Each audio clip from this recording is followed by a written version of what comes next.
रात के 2:30 थे जब मैंने पहली बार उस आवाज को सुना था।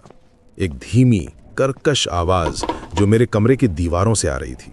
शुरू में मैंने सोचा कि शायद पड़ोसी का टीवी चल रहा है, लेकिन जब मैंने कान लगाकर सुना तो समझ गया कि ये कुछ और ही था।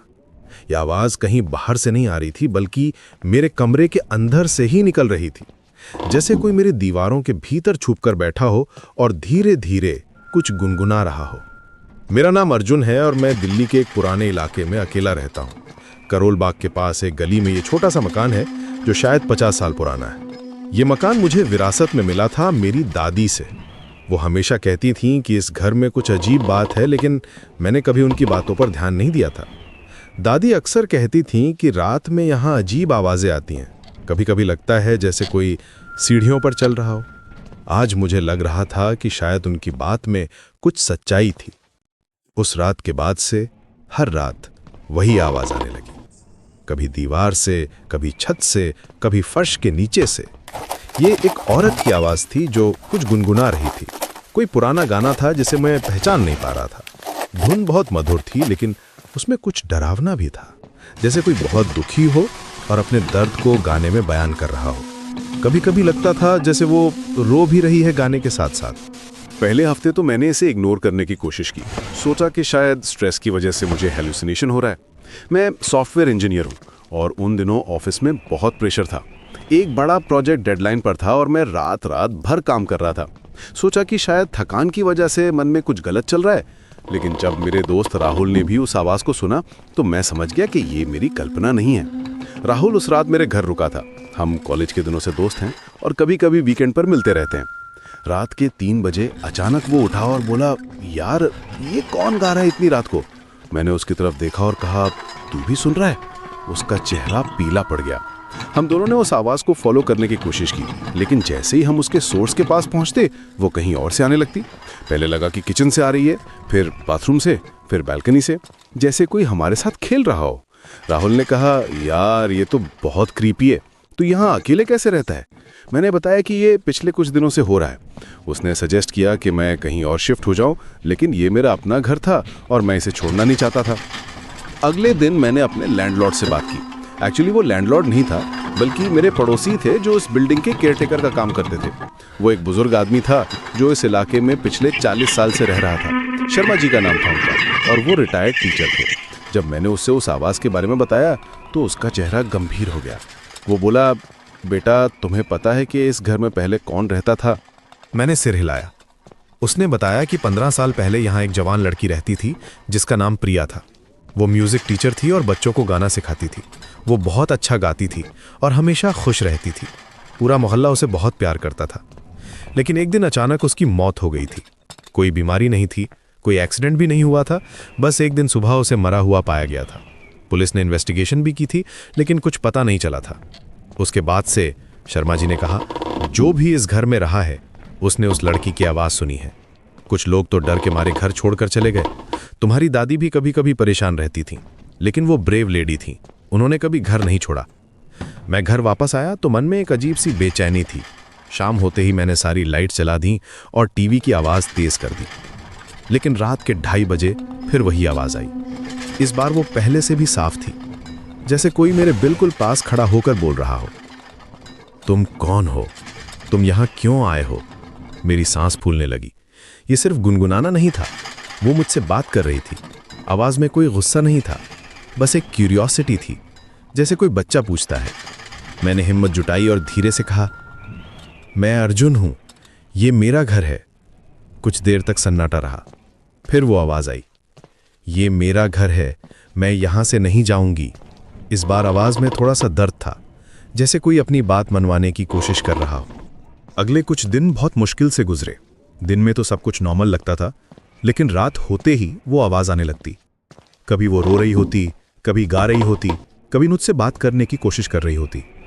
मैंने नोटिस किया कि वो हमेशा रात के 2:30 से 3 बजे के बीच ही आती थी, जैसे उसका कोई फिक्स टाइम हो। एक रात मैंने हिम्मत करके उससे पूछा, प्रिया तुम्हें क्या चाहिए? मैं अकेली हूँ, बहुत अकेली हूँ, कोई मेरी बात नहीं सुनता। उसकी आवाज़ में इतना दर्द था कि मेरा दिल भर आया। लगा जैसे कोई बहुत छोटा बच्चा रो रहा हो। मैंने कहा, मैं तुम्हारी बात सुन रहा हूँ, तुम मुझे बताओ कि तुम्हें क्या चाहिए। मैं सिर्फ चाहती हूँ कि कोई मेरे साथ रहे, मेरी बातें सुने। मैं इतने साल से यहाँ अकेली हूँ। उस रात के बाद से मैंने उससे बात करना शुरू कर दिया। पहले तो डर लग रहा था, लेकिन धीरे धीरे मुझे एहसास हुआ कि वो सिर्फ एक लोनली सोल है जो किसी का साथ चाहती है। वो मुझे बताती कि कैसे वो म्यूज़िक सिखाती थी, कैसे बच्चे उसके पास आते थे, उसके फेवरेट सॉन्ग्स के बारे में बताती। कभी कभी वो मुझे कोई पुराना गाना सुनाती भी थी। हम रोज़ रात को बात करते। वो मुझे अपनी ज़िंदगी के बारे में बताती, अपने सपनों के बारे में, अपने डर के बारे में, कैसे वो एक बड़ा म्यूज़िक स्कूल खोलना चाहती थी, कैसे वो शादी करके एक हैप्पी फैमिली बनाना चाहती थी।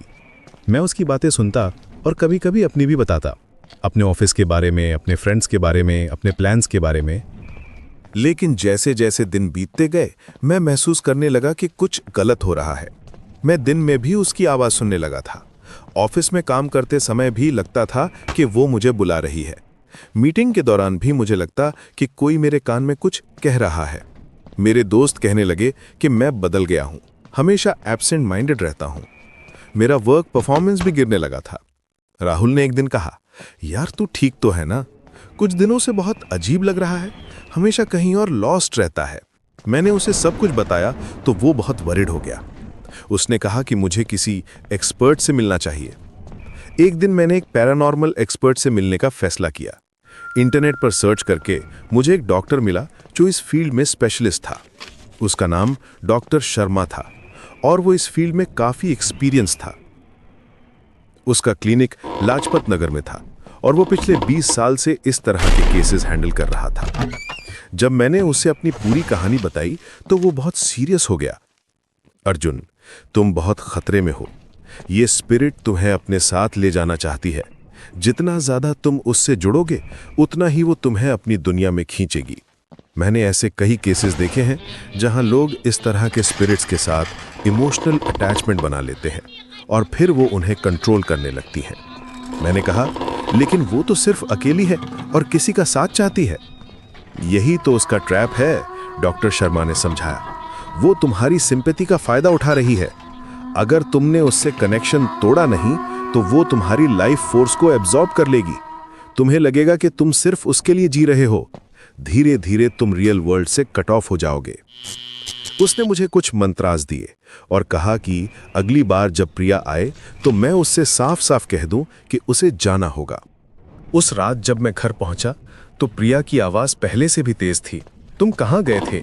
मैं तुम्हारा इंतजार कर रही थी। तुम मुझे छोड़कर कहीं और क्यों गए? उसकी आवाज़ में पहली बार गुस्सा था, जैसे कोई पोजेसिव गर्लफ्रेंड हो। मैंने हिम्मत जुटाई और कहा, प्रिया तुम्हें जाना होगा, तुम यहाँ नहीं रह सकती। अचानक पूरा घर हिलने लगा, सारी लाइट्स बुझ गईं, एक ठंडी हवा चलने लगी और मुझे लगा जैसे कोई मेरा गला दबा रहा है। मेरे कमरे का टेम्परेचर अचानक से गिर गया। मैं अपनी सांस देख सकता था। तुम मुझे छोड़कर नहीं जा सकते। उसकी आवाज़ अब चीख में बदल गई थी। मैं अकेली नहीं रह सकती, तुम मेरे हो, सिर्फ मेरे। मैंने डॉक्टर शर्मा के दिए गए मंत्र को पढ़ना शुरू किया। ओम नमः शिवाय, ओम नमः शिवाय। धीरे धीरे उसकी पकड़ कमज़ोर पड़ने लगी। वो चीखती रही, रोती रही, लेकिन मैं मंत्र पढ़ता रहा। आखिर में एक तेज़ रोशनी आई और सब कुछ शांत हो गया। उसके बाद से मैंने कभी प्रिया की आवाज़ नहीं सुनी। घर में अब पीस है, लेकिन कभी कभी रात को मुझे लगता है कि कोई मुझे देख रहा है। शायद वो अभी भी यहाँ है, सिर्फ चुप है, या शायद वो फाइनली अपनी जगह पहुँच गई है। आज भी जब मैं उस कमरे से गुजरता हूँ जहाँ वो रहती थी तो मुझे एक अजीब सी फीलिंग होती है, जैसे कोई मुझसे कह रहा हो, thank you for listening to me. कभी कभी मुझे लगता है कि मैंने सही किया था या गलत। शायद वो वाकई में सिर्फ अकेली थी और मदद चाहती थी, लेकिन डॉक्टर शर्मा ने जो कहा था वो भी सही लग रहा था। आज भी जब मैं रात के 2:30 बजे जागता हूँ तो एक सेकंड के लिए मुझे लगता है कि कहीं वो आवाज़ फिर से ना आ जाए, लेकिन अब सिर्फ सन्नाटा होता है, गहरा